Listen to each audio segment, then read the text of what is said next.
Round 2 of Sports Talk up next with your hosts Phil Kornbluth, Will Pelagic, and the Professor Tom Hayes. Don't leave us hanging. Join the show, 800-956-7266.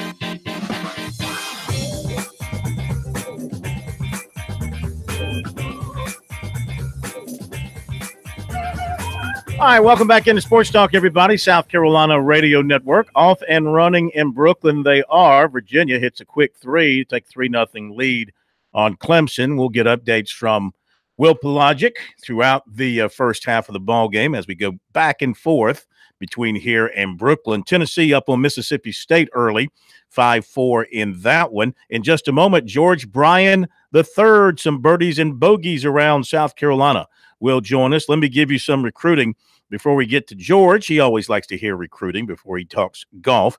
Rice grad transfer safety JT eBay has made his decision. He'll announce it on his Instagram account tomorrow at 6 o'clock. USC, Indiana, Iowa State. He made it official to USC last weekend. I don't know anything for sure. My gut tells me it'll be South Carolina, but we'll find out tomorrow. Defensive back Jamie Robinson of Cordele, Georgia, was at USC for spring practice last Saturday. He's made several trips to USC, always enjoys going there, and the Gamecocks are recruiting him very, very hard. And right now he is favoring South Carolina. He has been to Kentucky. He also plans to visit Georgia. He'll return to USC for the spring game. He also has an official visit with the Gamecocks the first weekend in June.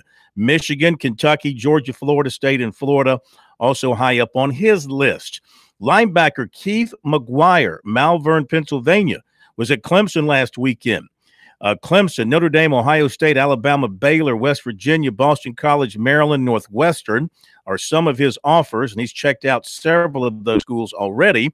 He's got more visits coming up in the weeks to come. He's already been to Notre Dame and Northwestern, Ohio State in a couple of weeks, also Alabama and North Carolina coming up. He really liked Clemson. He really likes Venables, and he said that Clemson might be the place, but I'm certainly going to have to get more acclimated. He wants to bring his dad down for a visit. His dad was not able to make it last weekend. His mom did. He wants to get his dad down there, but from the way he was talking, I think Clemson looks to be in good shape with him. Defensive back Chris Pam of Georgia Military Junior College, who plans to join USC this summer as a preferred walk-on, was there for practice on Thursday. Clemson target offensive lineman Pierce Quick, an Alabama commit, announced he is totally firm with his commitment and is shutting down his recruiting. Basketball, 6'6", Juwan Gary, Gray Collegiate in Columbia in the 2019 class, has a large offer list after having a tremendous season. USC and Clemson are both involved. UConn is working him hard. He has a current top 5 of USC, Clemson, UConn, NC State, and Kansas in no order. He visited USC, Clemson, and NC State during the season. Connecticut wants him to come up for a visit, and he will travel up to Stores to see what's in store up there. He talked this week with Clemson assistant coach Steve Smith, and USC coach Frank Martin texted him last week prior to his state championship game. Right now, he's not claiming any clear leader, but he does like the two in-state schools, 21 points and 12 rebounds per game this season. And USC women's coach Dawn Staley visited yesterday with 6'1" Haley Jones of Santa Cruz, California. She's ranked 5th nationally and number 1 in her position by ESPN. I should say visited this week. I'm not sure if it was yesterday or exactly when, but it was this week. There you go with recruiting, and, of course, we'll have coverage of the decision by JT Ivey for you tomorrow on our website, SportsTalkSC.com. A couple of other quick things. Clemson beat Georgia Tech, scoring the winning run in the bottom of the 8th, 3-2. The final there, USC and Princeton are scoreless in the top of the first. Clemson is leading Virginia 5-3 about 4 minutes in. And with that, we welcome the always calm George Bryan III. What a privilege. What a privilege. Can you top that? Can you top that recruiting information?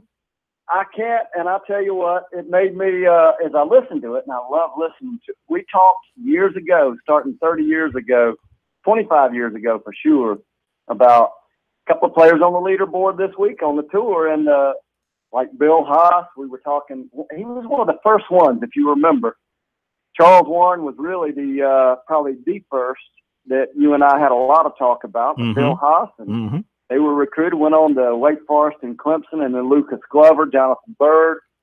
And, you're pretty good at that recruiting stuff. Almost as good as your radio golf game. Well, I like to say I can top a golf ball, but I can't top that. Every time I'm with you on the phone with your radio game, I'm impressed. Yeah. I tell you, it's really cool to see Tiger coming back. And I know what happened last week had to get him started with Phil Mickelson winning. I mean, that's unbelievable. The guy's 47 years old, beating the best and the youngest in the world. Now, I know you probably already talked plenty about that, but I don't think we can too much. But Tiger's only a couple back. It's exciting as heck to have Mickelson win, to have Tiger on the leaderboard. Let me update the leaderboard. Your leader is Corey Connors, a Canadian, 6 under, 69 today for him, 6 under for the tournament. And then you got a bunch at 4 under, including Tiger, who shot 68 today, Brandt Snedeker, Paul Casey, Ryan Palmer, Kelly Craft. That's a pretty good group right there, 2 shots off the pace. And I don't know much about Mr. Connors. He's got to be very nervous overnight looking in the rearview mirror and seeing Tiger lurking right there.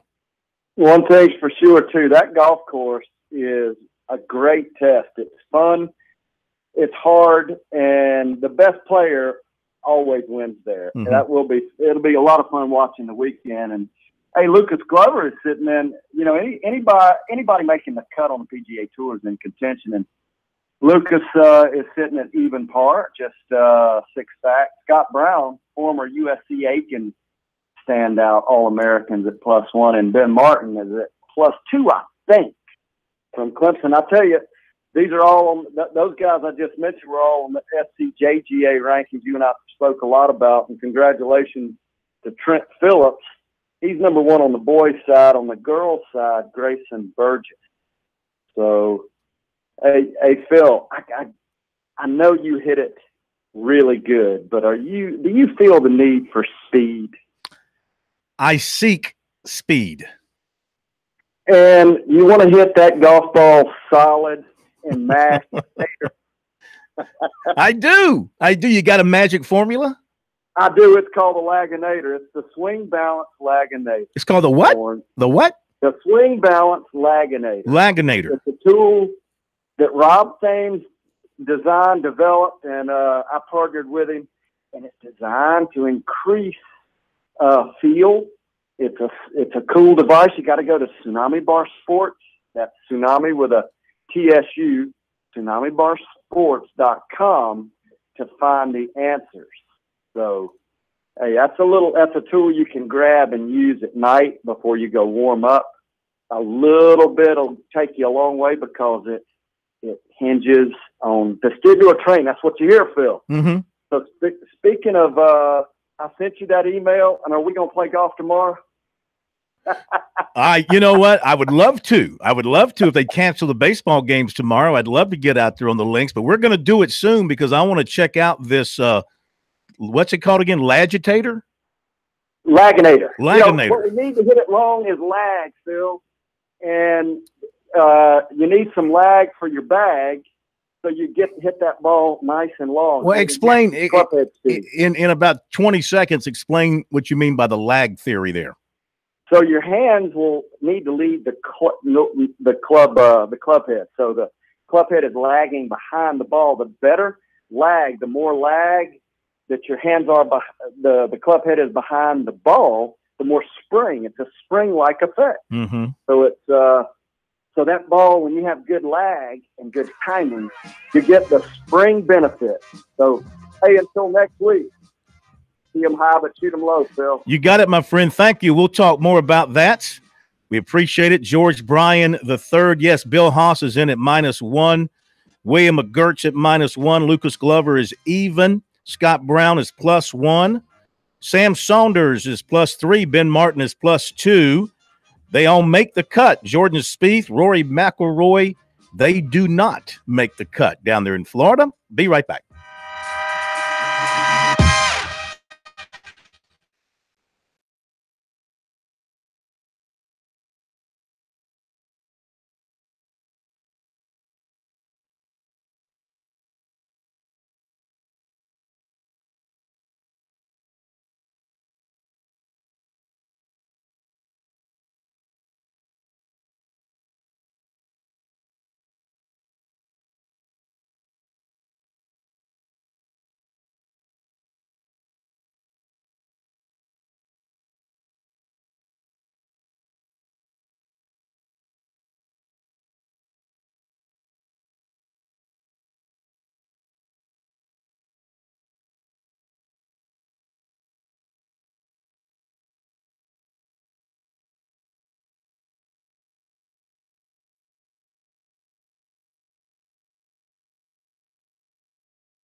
This is the place to talk Tigers, Gamecocks, and more. Sports talk across the state on the South Carolina Radio Network.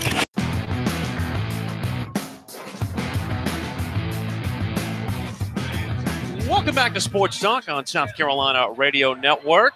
Clemson with a 15-13 lead as we hit the under-12 timeout, and already Tony Bennett is working the refs for UVA, saying that it was not a foul on the last possession for Clemson as Marquise Reed was fouled on the act of shooting. He'll had 2 free throws after the under-12 timeout.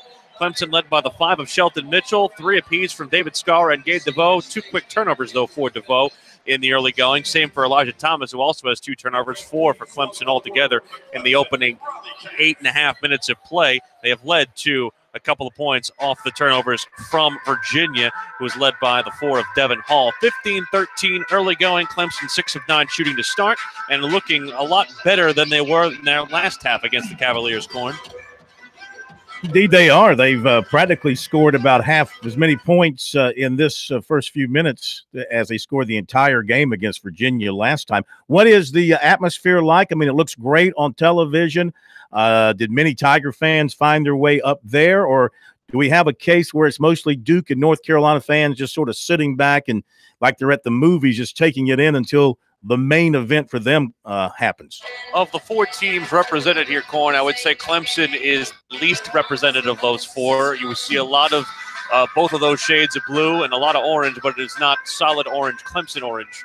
It is the orange, of course, of the Cavaliers, who have just a 5.5-hour drive up from Charlottesville here to New York. So they're represented well, as are the 2 North Carolina schools. Clemson has a little friends and family section behind their bench and a couple of other spotted Tiger paws here in the crowd, but they are driving uphill, as it were, when the fan participation here. All right, man. Enjoy it. And it looks like a great ball game brewing there between the 2, a close start, and we'll get back to you in a few minutes. Let's update some things. First in baseball, USC and Princeton.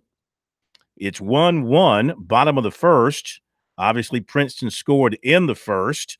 And in the bottom of the first, USC scored with Campbell scoring on a throwing error by the catcher. Now, apparently, he was trying to get to third, maybe stealing third. Wild throw there. Runner comes home, Campbell, and he ties it up. 1-1, South Carolina and Princeton. Clemson beat Georgia Tech 3-2, scoring the winning run in the bottom of the 8th. Cromwell with a 1-out single up the middle scored Davidson, and the Tigers made that 1-run lead hold up in the top of the 9th. And in the top of the 9th, it was little bit of a problem. Leadoff single for Georgia Tech, and then a sacrifice bunt. But then the Tigers got a strikeout and a line out to second to end it. Ryan Miller gets the win for the Tigers. He goes to 2-0, and it was Miller who closed out the game for Hennessy. Hennessy went 7 innings, 6 hits, struck out 7, allowed 2 runs. Miller finishes up. So they did not go to Gillum, their normal closer, went with Miller in the 8th and 9th. He allowed just 2 hits and got out of that little bit of a issue there in the 9th inning. Tigers open up 1-0 in ACC play with a 3-2 win over Georgia Tech. We'll try and catch some other scores for you coming up in just a little bit. Let's see. It's 15-12, Tennessee over Mississippi State right now in the quarterfinals, game number 3 in St. Louis at the SEC tournament. One of the pleasant wins of the day, if you ask me, was a win by Memphis today. The Memphis Tigers, and they've got 21 wins now. They were a winner in their tournament game, and they, so if I can find the score here, because I'm kind of a Tubby Smith fan. I've always liked Tubby from his days coaching around here, and there's been a lot of heat on him, talk about him getting fired, and Penny Hardaway waiting in the wings to be the next coach at Memphis have been some of the rumors. But Memphis defeats Tulsa 67-64. That's in the quarterfinals of the AAC, American Athletic Conference. And so Memphis will face Cincinnati on Saturday, and Memphis is 21-12. I want to play this cut from Tubby Smith from earlier this week. And, you know, he's an old school kind of guy. Here he is responding to a question about transfers. A lot of transfers in college basketball. In his program, of course, programs across the country. Here was his response when he was asked the question about players up and leaving early before their time and their eligibility is up at a particular school. Well, we'll talk to them. Kids have a lot of options nowadays with the new NCAA regulations, and guys can transfer when they want. I've been in this business a long time. Never seen we had over 800 Division I players transfer last year. Over 800.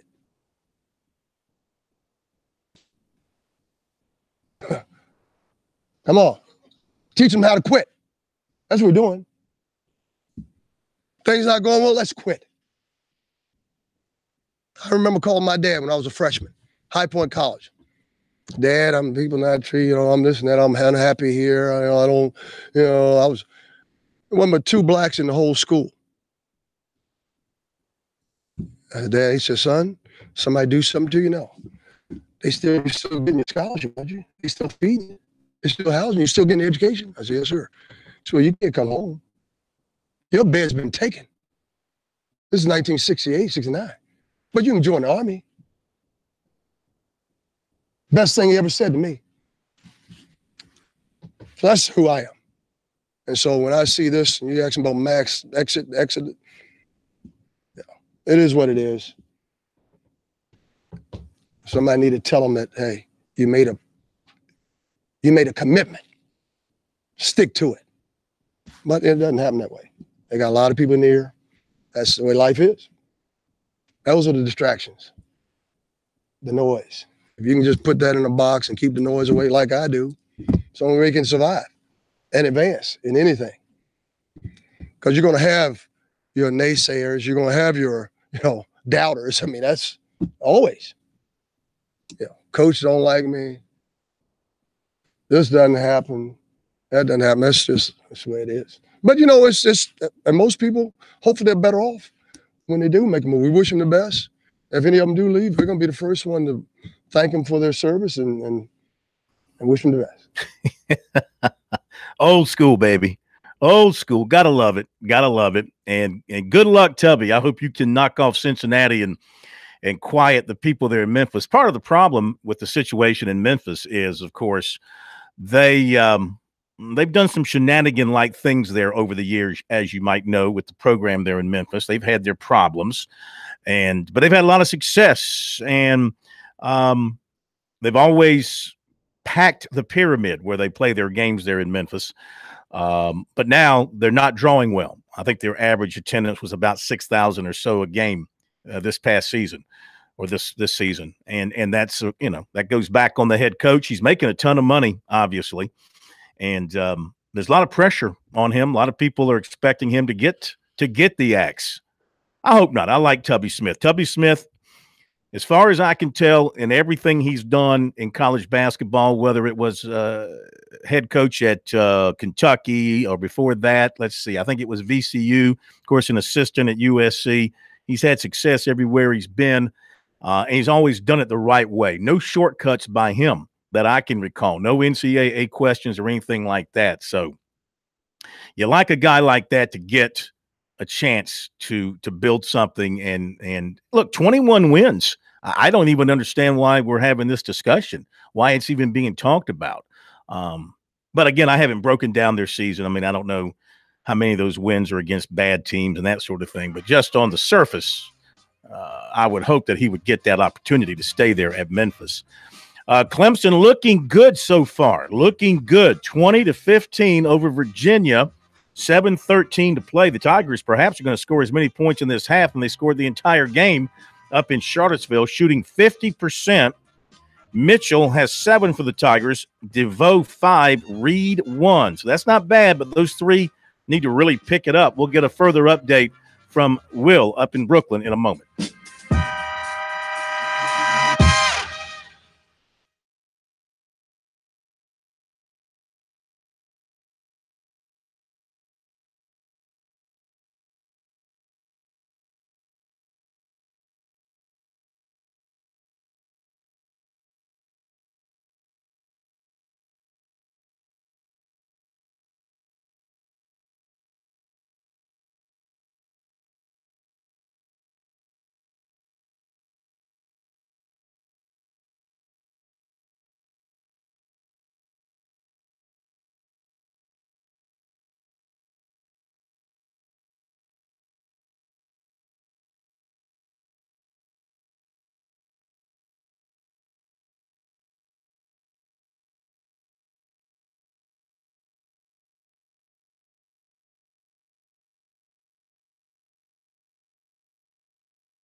All square at 20 apiece. We are right at 6 minutes to play in the opening half here at the ACC semifinal in Brooklyn. Will Pelagic here back with you on Sports Talk, South Carolina Radio Network. Through the first, I would say, 13 minutes of this game, Clemson had matched the defensive intensity for the Cavaliers. Certainly something that is the calling card for UVA is their defense, and Clemson was matching them stride for stride, but now Virginia has been able to turn some turnovers into instant points. A little 5-0 spurt here by Virginia. Actually now a 7-0 run if you count the last basket right before a Brad Brownell timeout over the last 122. Clemson hasn't scored in the last 3:32. 20-20, 6 minutes to play right now. Clemson basketball in a tie ball game, Corn. All right, Willie P., thank you. In St. Louis, it's Tennessee and Mississippi State locked up in a good one. 18-16 is that score. And out at the Big 12 championship semifinal game, Kansas is leading Kansas State 28-19. In baseball, Princeton and USC tied at 1 as they go to the top of the second, or as they are in the top of the second inning over at Founders Park. In Columbia, Clemson has already won today their ACC opener against Georgia Tech, 3-2. Let's talk some NASCAR now. The full Monty on NASCAR as we go racing in Phoenix on the relatively flat track of that 1 mile oval, more or less an oval at Phoenix, as we welcome in Monty Dutton for the full Monty on NASCAR. Monty told me he was going to be covering a soccer match tonight, and I said, "Well, that's good. That's good." The Wizards are playing in front of me. Yeah, I told you to be pretty quiet there, and it sounds like it's pretty quiet. Well, that was a near devil. All right, you jinxed me. Yeah. I hear the crowd. All right, so let me give you the qualifying. Martin Truex Jr. wins the pole at 136.945. Then it's Kyle Larson, Chase Elliott, and Alex Bowman. Finally, a Ford in the 5 spot and Joey Logano. So what did you hear out of Phoenix today? What do you take of the qualifying runs? Well, the qualifying is a little bit convoluted because who wins the pole often depends on who has the freshest tires left. But I think that's it. But, obviously it's better than starting 28. But I don't think, Fords haven't emerged. They've qualified fine, but they've been more dominant on race day than they have been in qualifying. But it's also true, as I pointed out last week, that Fords were very strong early last year and tailed off later. So I think just way too early to draw any conclusions. But I do think it's there is a certain urgency because it's kind of like the old days when Bill Elliott was so strong. When NASCAR tried to slow the Fords down, every one other one was doomed, but Bill Elliott kept on winning, and that's a level of domination that Harvick, it's really sort of astounding how strong he's been the last 2 weeks. Yeah. I was going to bring up Harvick because, everybody thinks it's just going to be Harvick winning this thing. Everybody else is running for second place. He has been so dominant there. He's got, 8 career wins, and the last couple of years he's won practically every time. So what about this time around? He hasn't won at Phoenix since they reconfigured the track. Now, it's still a mile. It's still flat. He's still going to be strong. But, he didn't win the 2 races there last year. So there's some doubt, but he wasn't as strong last year, week in, week out, as he is this year. And, as I said, they're sort of head and shoulders. They've sort of, and I think how strong he is. I don't know where he qualified, but if he didn't qualify well, not a soul will say he didn't pass. They'll all say he was just sandbagging. So what are some of the keys to doing well at Phoenix and getting around that track in the best way? Well, it's probably most similar to New Hampshire. New Hampshire is a regular oval with, straightaways, and Phoenix has a big, essentially a dog leg on the backstretch, and just the first part of it. It's a very strange layout, and it's stranger now than it was a few years ago. But drivers who are excellent on flat tracks and on that bank are usually, for example, Denny Hamlin is notably good. there's a lot of drivers who are good at every kind of racetrack. Mm-hmm. But Harvick, but I mean, early in Hamlin's career, all of his wins were at tracks like this. And so, and then Martinsville, a short track like it. So he's a guy who has a natural knack. I think Ryan Newman is a driver who might be a sleeper on Sunday at Phoenix. So going back to Harvick, and yeah, you're right. His last win there was 2016, but he won in 15. He won twice in 14. He won in 13. He won in 12. So he's got a bunch of wins there this decade. What has made him, I mean, coming from his background and his training as a driver, was that just right for this kind of racetrack? I think part of it is sort of the acquired skills that a veteran gets.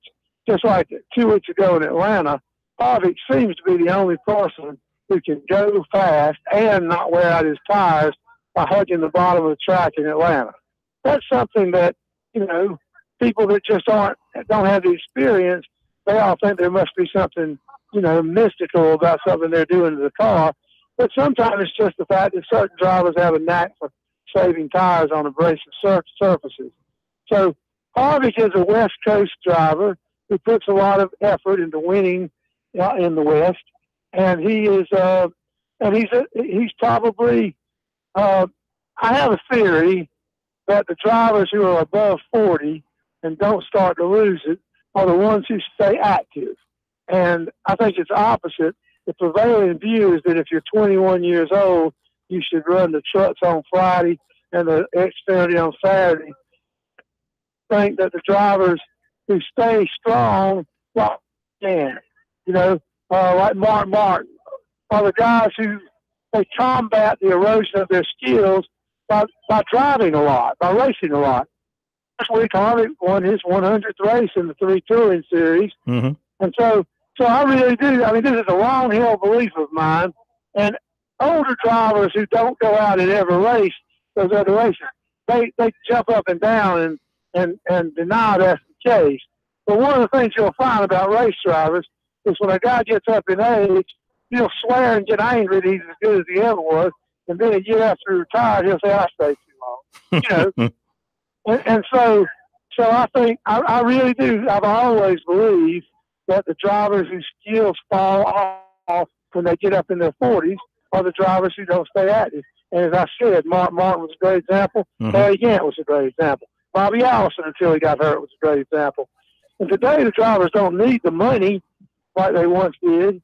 But I do think that Harvick is a guy who, even though he's 42 years old, his 42 is sort of the peak of his career, 42, because of the fact that he races so often. Yeah. So where have you gone, Bubba Wallace? Well, I feel exactly the way I did. I'm a big fan of his. I think he's both good on and off the track. I think he's the type personality would be great for the sport. But I also think that he's not in one of the top flight teams. He doesn't have the opportunity that Ryan Blaney does or Chase Elliott. I mean, you say, well, Petty is aligned with Childress. That's true, but Petty was aligned with Penske last year.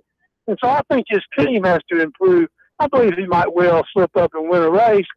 But, plate races, there's 35 cars in the field. If they're in the right spot and they make the right decision, who can win. And week in, week out, just as I suspected, since the circuit left Daytona, Darrell Wallace has gone from running for the win to running for 10th place. Yeah, exactly. All right, so you can't pick Kevin Harvick, so who you picking? I don't dare pick Lawson for the third week in a row. I think that I'll pick Logano. Joey Logano. Okay, he qualified in the top 5, the top Ford qualifier. All right, we'll see. I'm so reliable because I generally think of who I'm going to pick at exactly the moment you ask. Right, exactly. We don't give you much chance to think about that. All right, get back to your. I'm no better than anybody else. It's just like buying a lottery ticket. Get back to your soccer game. Thank you, Monty. Good talking to you. Appreciate you. Monty Dutton, the full Monty on NASCAR. We'll get another update from Brooklyn. Things have changed. It's coming up next.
The guys are always checking email.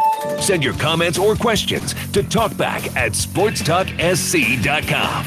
Now, more of Sports Talk from Columbia's Main Street. Back here at the Barclays Center, and you hear the roar of the crowd of mostly Virginia fans, and Clemson fans have seen this movie before. Clemson goes on an 8-minute, 25-second scoreless stretch here in the first half. They were stuck on 20 points from about the 9:23 mark of the first half till about 1:23 to play in the opening half. It is now 32-23, Virginia with the lead, and Clemson has the ball in a 5-second differential between the shot and the game clock here, and what will be their final possession of the half. Marquise Reed misses, and the ball will be back to Virginia for their final possession. Clemson right now shooting 8 of 23 from the field, just 2 of 11 from downtown. Virginia closes the half with a big, big run. They led by as many as 9, which is what they lead by here at halftime, 32-23, led by the 11 points of Guy. Shelton Mitchell had 10. Once again, Marquise Reed continuing to struggle against these Virginia Cavaliers. 0 of 6 shooting from the field, 0 of 5 from downtown. Gabe DeVoe, not a good half either. He turned the ball over 3 times. 3 of Clemson's 7 giveaways, has just 5 points. And right now, Clemson looking for answers where they have very little. All right, so thank you very much, Will. Great job all week up in Brooklyn. We remind everybody to continue to follow Will on Twitter at SportsTalkSC, and, of course, his postgame coverage on our website, SportsTalkSC.com. See if the Tigers can mount a comeback in the second half. Give you some other basketball scores. Cincinnati beat SMU 61-51. It's Mississippi State trailing Tennessee late in the half, 29-24. Rhode Island beat VCU today. Rhode Island 24-6, 76-67. That final, Xavier is leading Providence second half, 49-35. Wichita State over Temple at the half, 42-36. Kansas 43-30 over Kansas State at halftime. And in the MEAC, Hampton leading North Carolina A&T 75-69. And St. Bonaventure over Richmond 74-59 in the second half. Georgia State's up on Troy 73-51. Now baseball, USC and Princeton 1-1, top of the third. And for the Gamecocks, they have 3 hits, no errors. Princeton 2 hits and 1 error. Hill on the mound for the Gamecocks, 2 2/3 innings. He has already struck out 4. So I'd have to go looking back, but 14 against Clemson, 14 the week before that. That's 28. 4 so far tonight. That's 32 strikeouts. And he is rolling up the numbers in terms of his strikeouts. He has just been on fire on the mound ever since that opening game where he struggled and lost to VMI. He has been really, really good. So he is doing his thing again with the strikeouts tonight thus far against Princeton. Now, earlier today, Clemson opened ACC play with a win over Georgia Tech. Final score of 3-2. And it was Ryan Miller getting the win in relief for the Tigers. Offensively, Beer had a long home run. He had a couple of hits on the day, 1 RBI. And Cromwell had the game-winning RBI. He had just the 1 hit. Jolly had a hit. Tigers only had 6 hits. Teodesio also had a hit for the Tigers, and that was a home run as well. So the Tigers had a couple of home runs out in a game dominated by pitching. Jacob Hennessy started for the Tigers, went 7 innings, 6 hits, 2 earned runs. He struck out 7. Miller finished up 2 innings, 2 hits, and 1 strikeout. Monty Lee just a little while ago after the victory talking with the media, and this is our first chance to hear this, so we'll let him pick it up, probably talking about a good way to open up ACC play with a win. Well, we really pitched and played great defense today. No free passes, not 1 walk, 1 error. Defense was outstanding. Got to give Jacob Hennessy and Ryan Miller tremendous amount of credit. Played 9 innings of baseball today. They threw 115 pitches. I think that's the best of the year. I think that's the lowest pitch count for a 9-inning game. I'm not sure I know Hennessy will know that, the other Hennessy. Had early home runs by Teodosio and Beer. And one of the keys I felt like, even though we did not swing the bats particularly well today, or not as good as we would have liked to at least, and we faced some good arms today in Curry and Daytok, we were able to get into the bullpen early. We were able to get Curry out after 5. I think he threw over 100 pitches through 5 innings. So, we put together some pretty good at-bats and fought some pitches off and drove the pitch count up. We were just unable outside of those 2 home runs to deliver, the big blow. But that being said, we were able to get one of their better relievers in Daytok in the game and probably burn him for the weekend. So it's just, again, even when you don't score a bunch of runs, if you can fight pitches off and get into the bullpen, it pays dividends for you. And hopefully it will tomorrow, having to play 2 games. In the 8th inning, Logan Davidson went a leadoff hit, and then Cromwell, when they pulled the infield in, came up with a huge at-bat for us there, stayed in the middle of the field, base hit RBI. And it was just enough. Again, Jacob Hennessy, outstanding job against a great offensive ball club. Ryan Miller did a great job at the end of the ball game, and it was enough to get the win. 8-1 in game and out hit. What does it say about this team? Keep finding ways to win. Well, when you get out hit and you find a way to win, that means you're pitching and playing pretty good defense. So just that constant, consistent strike throwing group of pitchers that we have. And if we play good defense and, we can limit the free pass, then we tend to find a way to win the game. We've got some power in the lineup. If our offense can get on base via walk when we're not swinging the bat and take advantage of the free pass, if somebody runs into one, then we tend to win the ball game. So I think our pitchers do a good job of limiting our damage. A lot of that we give up our seam. All right, Monty Lee from his post-game press conference today after the Tigers opened ACC play with a 3-2 win over Georgia Tech. And the Tigers keep finding ways to win baseball games. That bodes well for them as the season moves on. Hey, did you know 2.5 million children and adults suffer traumatic brain injuries every year? March is Brain Injury Awareness Month. To learn more and to help the Brain Injury Alliance research, educate, and advocate for survivors of brain injury, please visit www.biaofsc.com. That is biaofsc.com. All right, let me check some other baseball scores for you as we're getting into into conference play for some of the leagues. The SEC will start next week, and checking other scores around the ACC besides that Clemson-Georgia Tech game. Florida State and Wake Forest are 2-2, bottom of the 6th. Miami leads Notre Dame 2-0, top of the 3rd. NC State defeated Boston College 2-1. Louisville over North Carolina 5-4. Virginia Tech beat Pittsburgh 4-1. Duke was playing Virginia, scheduled for 4 o'clock. No score in on that one at this point, so I can't help you out with that particular game.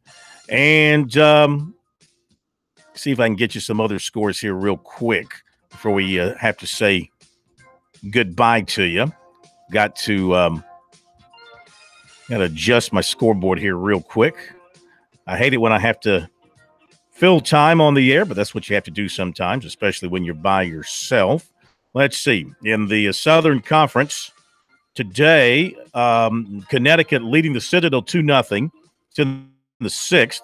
East Tennessee beat Winthrop 7-3. Furman leading Michigan State 1-0 in the 5th inning. And looks like East Tennessee State and Winthrop played 2, and East Tennessee State won the first game as well by an 8-4 score. Okay. That'll do it for us here on Sports Talk. Thank you, Brian. Thanks to everybody that was with us tonight. We appreciate you joining us throughout the evening and throughout the week. Have a great weekend. We'll see you Monday night.